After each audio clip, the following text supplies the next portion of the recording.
মাত্র 2 দিন সময়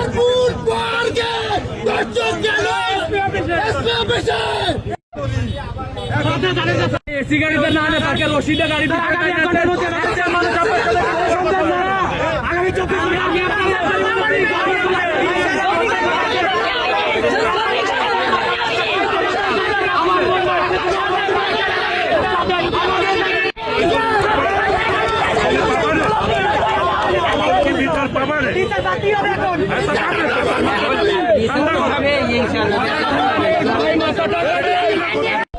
আমি স্যার কিছু করতে পারি না, আমি স্যার কিছু হয় না।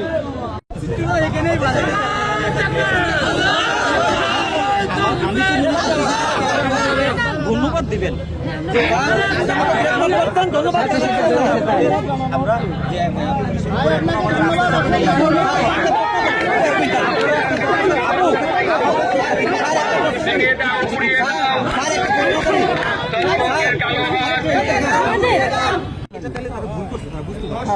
পুলিশ হেল্প করতেছে।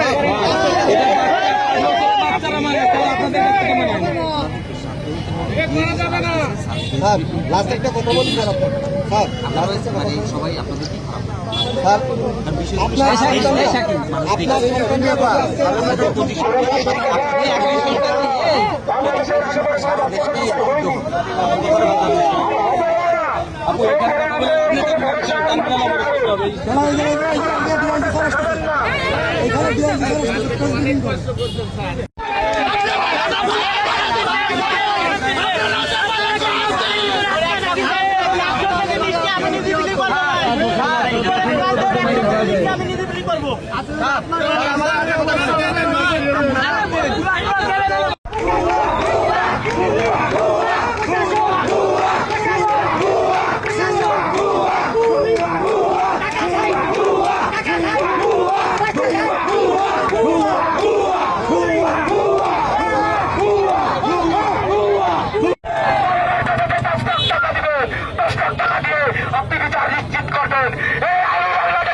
উপস্থিত সাংবাদিক ভাইরা, আপনাদের মাধ্যমে বর্তমান স্বরাষ্ট্রমন্ত্রীকে একটা কথা বলতে চাই, আপনি আপনার ডিপার্টমেন্টে কাজ করুন, আপনি সকল মন্ত্রণালয়ের দায়িত্ব একা চালান না।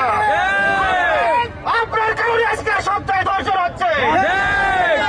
আপনি যদি আপনার প্রশাসন শক্তভাবে হ্যান্ডেল করতেন, আজকে আমার এই বোন মরত না, আমাদেরকে এই চঞ্চলের সৃষ্টি করতে হতো না।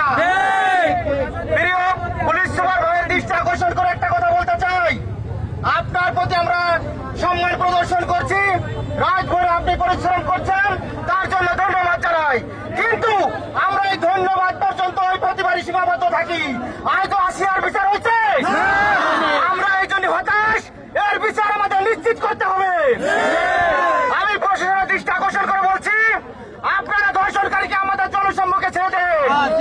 আমরা একজন আসামি হব না, আমরা আসামি হব পুরো নয়জন মানুষ। তারপরে শোনেন ভাইরা আমার, অ্যাম্বুলেন্স আছে, পরীক্ষার্থীরা আছে, রোড ঘাট জঞ্জাট করে আমার জেলার কোনো ক্ষতি আমরা করব না, কিন্তু দর্শনকারীর বিচার নিশ্চিত করে আমরা এখান থেকে সরবো। এই জন্য গাড়ি যাওয়ার পরীক্ষার্থীরা আছে, একটু সাইডে আমরা দাঁড়ালে আমার মনে হয় ভালো হয়। সাংবাদিক ভাইরা, আপনারা সাহায্য করবেন যাতে আমরা সঠিক বিচার পাই, এই বলে আমি বলতে হয়। পুলিশ প্রোটেকশন দিয়ে তাকে এসি গাড়িতে কেন এসপি অফিসে আনা হলো না? সে কি এই জেলার ভিআইপি কোনো পার্সন নাকি দর্শনকারী? পুলিশ কেন তাকে কড়া নিরাপত্তায় এসি গাড়িতে আনলো এরা জানতে চাই। তাহলে এটা কি কোনো বাইরের দেশের কোনো মদক পিস্টেরা হলো কিনা এরা জনতা জানতে চায়। এখন আমাদের মাঝে কথা বলবেন সেই সাহসী কণ্ঠস্বর আমাদের রিমি আপু। আসসালামু আজকে আমরা সকাল 10টার সময় আমাদের যে পুরাতন বাস টার্মিনাল আছে এখানে আমরা একটা শান্তিপূর্ণ মানববন্ধন করছিলাম। ঠিক সেই মুহূর্তে 20 মিনিটের মাথায় এই দর্শকের গাড়ি আমাদের টার্মিনাল যখনই আসে তখন ডিবি নড়াইল পুলিশ আমাদের উপরে লাঠি নিয়ে চলে আসে। লাঠি নিয়ে এসে দর্শকের গাড়ি বাঁচাই দেওয়ার জন্য আমাদের উপরে লাঠি চার্জ করে এটা করতে পারে। কেন আমাদের উপরে লাঠি নিয়ে আসলো? আমাদেরকে যদি বলতো যে আপনারা আমাদেরকে হেল্প করেন, আমাদেরকে সাহায্য করেন, আমরা তো সাহায্যই করতেছিলাম নড়াইলবাসী, তাহলে কেন লাঠিটা এনে এই ধর্ষককে সেভ করার জন্য আমাদের উপরে লাঠি চার্জ করা হলো? আমরা তো এই ধর্ষকের বিচারটাই চেয়েছিলাম, পুলিশের কাজ করতেছিল, তাহলে কেন লাঠিটা ব্যবহার করা হলো এখানে? আমার পা গাড়ির নিচে পড়ে যেতে গেছে কেন? আজকে আমাদের অপরাধটা কোথায়? দর্শকের থেকে কি আজকে আমরা বড় অপরাধী? আমাদের উপরে লাঠি নিয়ে আসা হয়েছে। এখন বলতেছে আপনারা এখানে অবস্থান করবেন না। আমরা তো এখানে আজকে আসতে চাই নাই, এই থানায় তো আমরা আজকে আসতে চাই নাই। আমাদের উপরে কেন গাড়িটা লাঠি কেন ব্যবহার করা হলো? এখন যেহেতু লাঠি ব্যবহার করা হয়েছে আমাদের উপরে, সেই জায়গা থেকে আজকে যদি পুলিশ এসে আমাদেরকে বলে যে এটা আমাদের ভুল হয়েছে, যদি ক্ষমা প্রার্থী হয় তাহলে এখান থেকে আজকে আমরা সরে যাবো।